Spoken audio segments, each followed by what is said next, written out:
cannot call riches better than the baggage of virtue. The Roman word is better, impedimenta. For as the baggage is to an army, so is riches to virtue. It cannot be spared nor left behind, but it hindereth the march, yea, and the care of it, sometimes loseth or disturbeth the victory. Of great riches there is no real use, except it be in the distribution, the rest is but conceit. So saith Solomon, where much is, there are many to consume it, and what hath the owner but the sight of it with his eye? The personal fruition in any man cannot reach to feel great riches. There is a custody of them, or a power of dole and donative of them, or a fame of them, but no solid use to the owner. You not see what feigned prices are set upon little stones in rarity, and what works of ostentation are undertaken, because there might seem to be some use of great riches.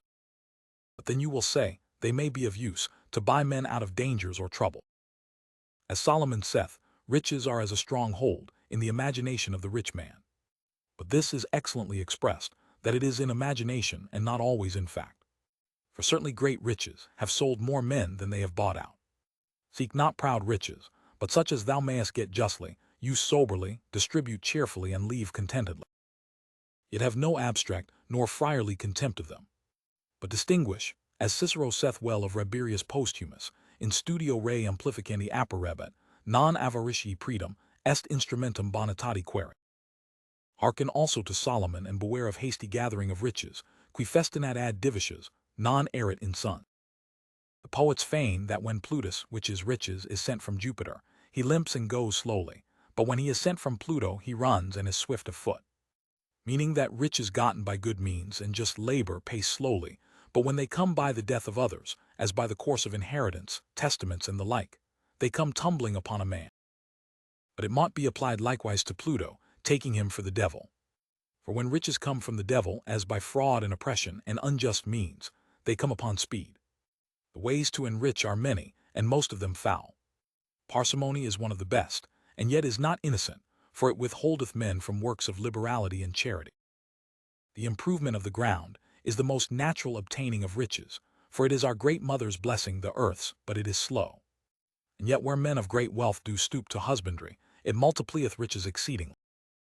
I knew a nobleman in England that had the greatest audits of any man in my time, a great grazier, a great sheep master, a great timber man, a great collier, a great corn master, a great lead man, and so of iron, and a number of the like points of husbandry. So as the earth seemed a sea to him, in respect of the perpetual importation. It was truly observed by one, that himself came very hardly to little riches and very easily to great riches. For when a man's stock is come to that he can expect the prime of markets and overcome those bargains, which for their greatness are few men's money, and be partner in the industries of younger men, he cannot but increase mainly. The gains of ordinary trades and vocations are honest, and furthered by two things chiefly, by diligence, and by a good name for good and fair dealing. But the gains of bargains are of a more doubtful nature, when men shall wait upon others' necessity, broke by servants and instruments to draw them on, put off others cunningly, that would be better chapmen and the like practices, which are crafty and naught. As for the chopping of bargains, when a man buys not to hold but to sell over again, that commonly grindeth double, both upon the seller and upon the buyer. Sharings do greatly enrich, if the hands be well chosen that are trusted. Usury is the certainest means of gain, though one of the worst, as that whereby a man doth eat his bread, in sudor vultus alieni, and besides, doth plough upon Sunday.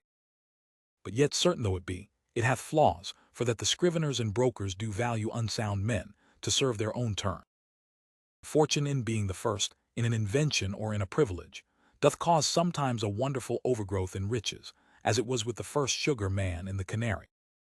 Therefore if a man can play the true logician, to have as well judgment as invention, he may do great matters, especially if the times be fit.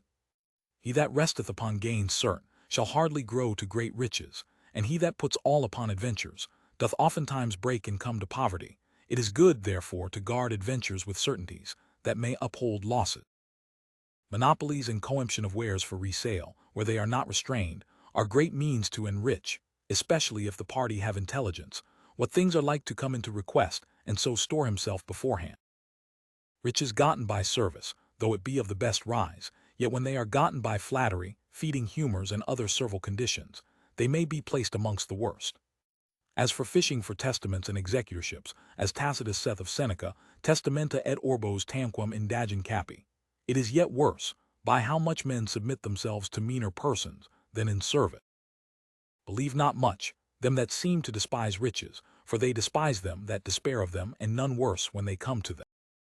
Be not pennywise, riches have wings, and sometimes they fly away of themselves, sometimes they must be set flying to bring in more. Men leave their riches, either to their kindred or to the public in moderate portions, prosper best in both. A great state left to an heir is as a lure to all the birds of prey round about, to seize on him, if he be not the better established in years and judgment. Likewise glorious gifts and foundations are like sacrifices without salt, and but the painted sepulchres of alms, which soon will putrefy and corrupt inwardly. Therefore measure not thine advancements by quantity, but frame them by measure, and defer not charities till death. For certainly, if a man weigh it rightly, he that doth so is rather liberal of another man's than of his own.